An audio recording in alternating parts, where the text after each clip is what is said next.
Eto si Oppo Reno 6Z, yung mas murang Oppo Reno 6. I was quite impressed with its looks. Etong phone na to ay napaka-premium, napaka-mamahal ng itsura, malakas na dating. Ang kanyang specs ay napaka-impressive. Mabilis ang processor, Dimensity 800U, meron na yung 5G. It has 8GB of RAM, 128GB of internal storage. Meron pa siyang 64MP triple camera setup. Meron siyang 32MP selfie camera, AMOLED na yung display, and mabilis yung kanyang charging, 30 watts na. Yung kanyang homepage, look at that, sobrang bilis guys. Swiping left and right, up and down. Going to the recents, ang bilis. Ganun kabilis si Dimensity 800U. At ito yung kanyang score sa Antutu benchmark.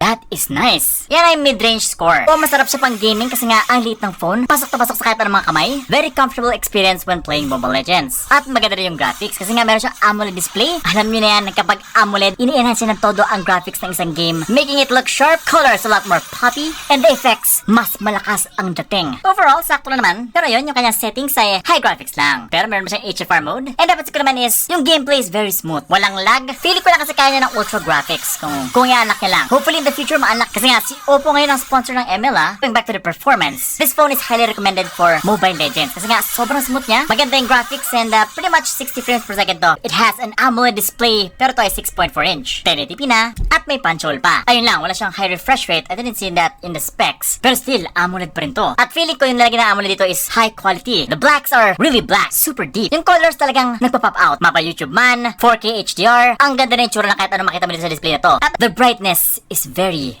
good. Ngayon, kamusta naman siya sa Call of Duty? Ito lang, no? I found out the settings, medium graphics lang, high frame rates. Ito yung itsura niya sa Call of Duty. Of course, okay lang siya, smooth siya kasi nga yung graphics ay medium lang, high frame rates. Walang problema dito yung Call of Duty, guys. Performance-wise, smooth siya, lag-free. Just don't expect the best Call of Duty experience here. And sana lang, ma-update itong phone na to if you decide to buy this phone. Okay, sa Genshin Impact naman, ganito yung kanyang itsura. Well, all I can say is medium graphics, guys. Medium graphics ang kaya niya. Si Oppo Reno 6Z. This is a mid-range processor. So, ang pinakakaya talaga sa niya is medium graphics with 60 frames per second. Napaglaro ako, hindi naman siya umiinit. Huwag na siya maabot ng 60 frames per second. Pero still, maganda yung graphics niya kasi nga na-complement na kanyang magandang display. At perfect na perfect yung AMOLED display para sa Genshin Impact kasi nga very vibrant yung colors na itong game na to. Maraming effects, ang ganda ng lighting. This AMOLED display really complements this game big time. And of course, what about the camera? Is the camera good? Well, para sa kanila naman among the different phones available in the market, isa si Oppo sa mga pinakamaganda yung kanyang camera. Siguro mga top 3, top 2. And that is in terms of yung overall look ng subject. And yes, the Oppo Reno 6Z is all about the subject. This is dubbed as the AI portrait phone. Pero favorite ko yung kanyang camera. Napakaganda. Pili ko pang flagship yung kanyang camera.